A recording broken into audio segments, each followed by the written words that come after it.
ओम शांति। सुनते हैं 3 अप्रैल 96 के अव्यक्त बाप दादा के मधुर महावाक्य। आज की अव्यक्त मुरली का टाइटल है सेवाओं के साथ साथ बेहद की वैराग्यवर्ती द्वारा पुराने या व्यर्थ संस्कारों से मुक्त बनो। आज की मुरली में बाबा ने 4 क्वेश्चन। नंबर 1, ब्राह्मण जीवन का श्वास क्या है जिसके लिए बाप दादा कहते जान भी चली जाए पर वो चीज नहीं जानी चाहिए। नंबर 2, समय की समीपता के अनुसार अब कौन सी लहर होनी चाहिए। नंबर 3, देवभान की तरह कौन सी बात नेचुरल हो जाए। लास्ट, सबसे पहले किससे वैराग्य चाहिए जो बार बार इमर्ज हो जाते हैं। तो आज की मुरली बेहद की वैराग्यवर्ती, इस देह से वैराग, पुरानी दुनिया से वैराग, व्यर्थ संकल्पों से वैराग और सबसे ऊपर से ऊपर बाबा ने कहा ये पुराने संस्कारों से वैराग जो फिर इमर्ज हो जाते हैं। और खुशी, ब्राह्मण जीवन का जो श्वास बाबा ने कहा जान चली जाए खुशी ना जाए। तो आओ सुनते हैं 3 अप्रैल 96 की मुरली। सेवाओं के साथ साथ बेहद की वैराग्यवृत्ति द्वारा पुराने व व्यर्थ संस्कारों से मुक्त बनो। आज बेहद का बाप अपने बेहद के सदा सहयोगी साथियों को देख रहे हैं। चारों ओर के सदा सहयोगी बच्चे सदा बाप के दिल पर दिल तख्त नशीन। निराकार बाप को अपना अकाल तख्त भी नहीं है, लेकिन तुम बच्चों को कितने तख्त हैं। तो बाप दादा तख्त नशीन बच्चों को देख सदा हर्षित रहते हैं। वाह मेरे तख्त नशीन बच्चे, बच्चे बाप को देख खुश होते हैं। आप सभी बाप दादा को देख खुश होते हैं। लेकिन बाप दादा कितने बच्चों को देख खुश होते हैं, क्योंकि हर एक बच्चा विशेष आत्मा है। चाहे लास्ट नंबर भी है, लेकिन फिर भी लास्ट होते भी विशेष कोटों में कोई में कोई की लिस्ट में है। इसलिए एक एक बच्चे को देख बाप को ज्यादा खुशी है व आपको है, दोनों को। बाप को कितने बच्चे हैं, जितने बच्चे उतनी खुशी, और आपको सिर्फ डबल खुशी है ना बस। बाबा आप जीते हमारे। आपको सिर्फ बाबा कह रहे हैं आपको तो सिर्फ डबल खुशी है ना। कौन सी? आपको परिवार की भी खुशी है, लेकिन बाप की खुशी है। बाप की खुशी सदा काल की है और आपकी खुशी सदा काल है, या कभी नीचे ऊपर भी होती है। बाप दादा समझते हैं कि ब्राह्मण जीवन का श्वास खुशी है। खुशी नहीं तो ब्राह्मण जीवन नहीं। और अविनाशी खुशी कभी कभी वाली नहीं, परसेंटेज वाली नहीं। खुशी तो खुशी है। आज पर 50% खुशी है, कल 100% है। तो जीवन का श्वास नीचे ऊपर है ना। बाप दादा ने पहले भी कहा कि शरीर चला जाए लेकिन खुशी नहीं जानी चाहिए। तो ये पाठ सदा पक्का है या थोड़ा थोड़ा कच्चा है? सदा अंडरलाइन है? कभी कभी वाले क्या होंगे? सदा खुशी में रहने वाले पास विद ऑनर, और कभी कभी खुशी में रहने वालों को धर्मराजपुरी पास करनी पड़ेगी। पास विद ऑनर वाले 1 सेकंड में बाप के साथ जाएंगे, रुकेंगे नहीं। तो आप सब कौन हो, साथ चलने वाले या रुकने वाले? सभी ने कहा साथ चलने वाले। ऐसा चार्ट है, क्योंकि विशेष डायमंड जुबली के वर्ष में बाप दादा की हर एक बच्चे के प्रति क्या शुभ आशा है वह तो जानते हो ना। बाप दादा ने सभी बच्चों का चार्ट देखा। उसमें क्या देखा कि वर्तमान समय के प्रमाण एक बात का विशेष और अटेंशन चाहिए। जैसे सेवा में बहुत उमंग उत्साह से आगे बढ़ रहे हो और डायमंड जुबली में विशेष सेवा का उमंग उत्साह है, इसमें पास हो। हर एक यथाशक्ति सेवा कर रहे हो और करते रहेंगे, लेकिन अब विशेष क्या चाहिए? अब सुनो, समय समीप है तो समय की समीपता के अनुसार अब कौन सी लहर होनी चाहिए? किसी ने कहा वैराग्य की। कौन सा वैराग्य? हद का या बेहद का?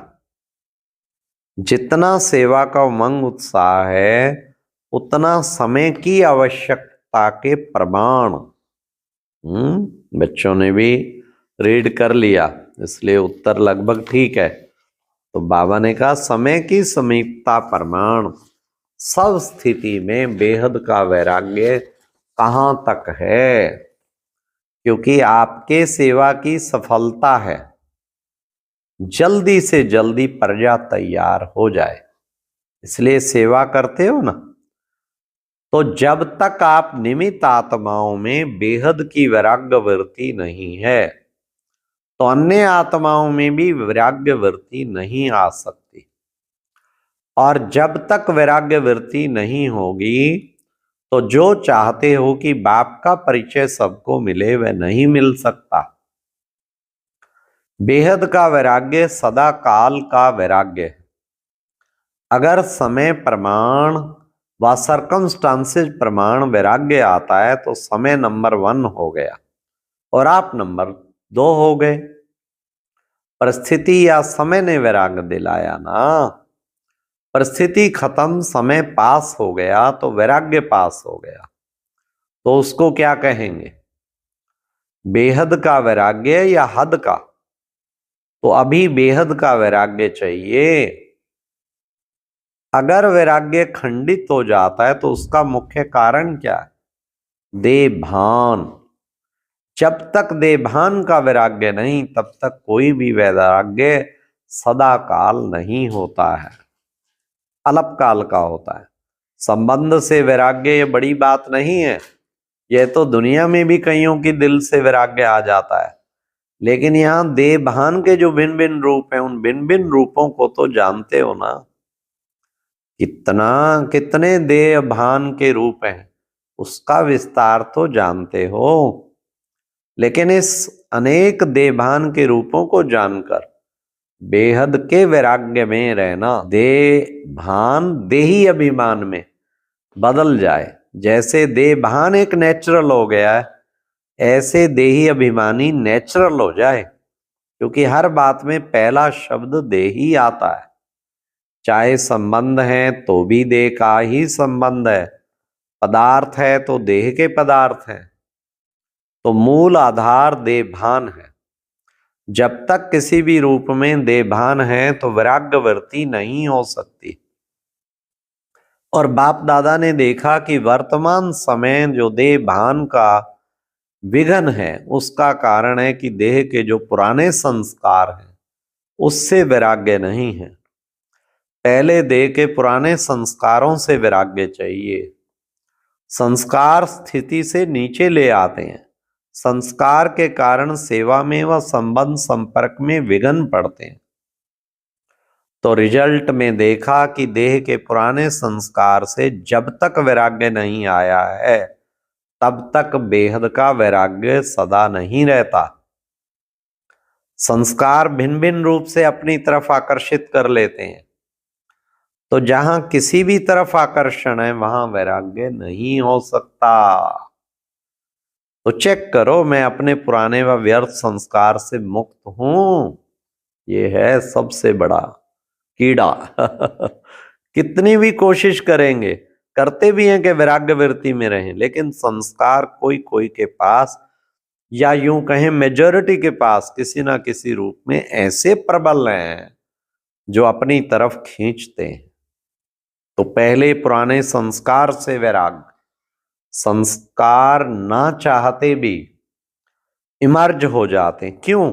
चाहते नहीं हो, लेकिन सूक्ष्म में संस्कारों को भस्म नहीं किया है।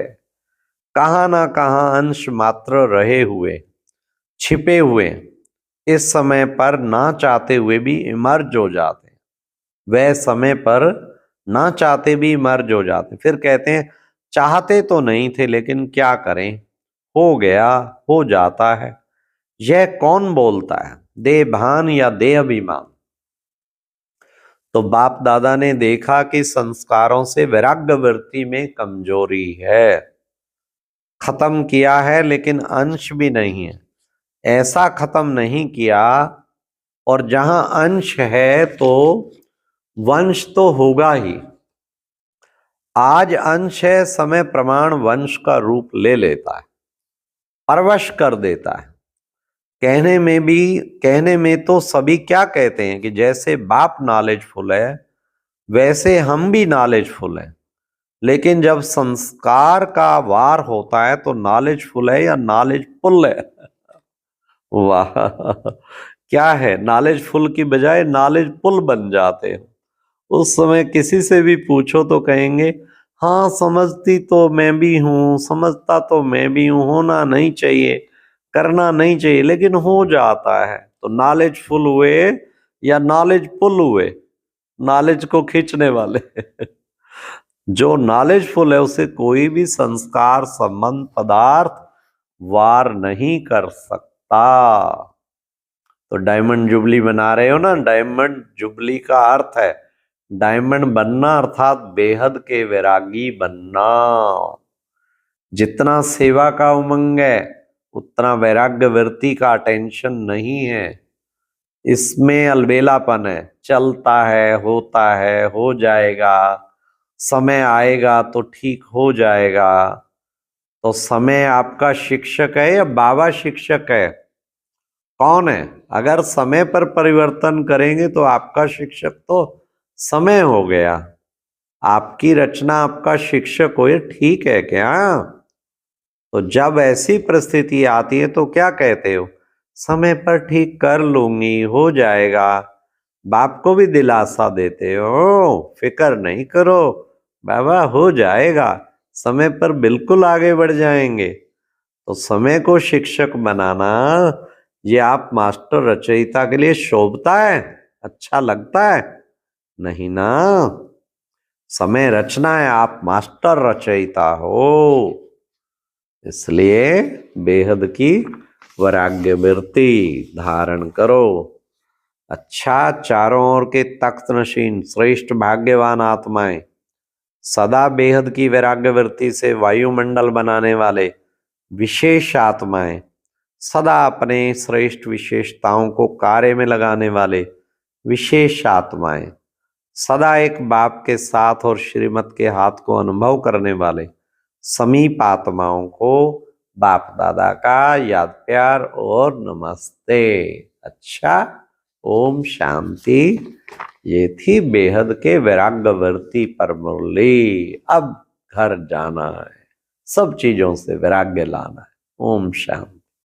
और अब यह एक बहुत अच्छी वीडियो भी जरूर देखें।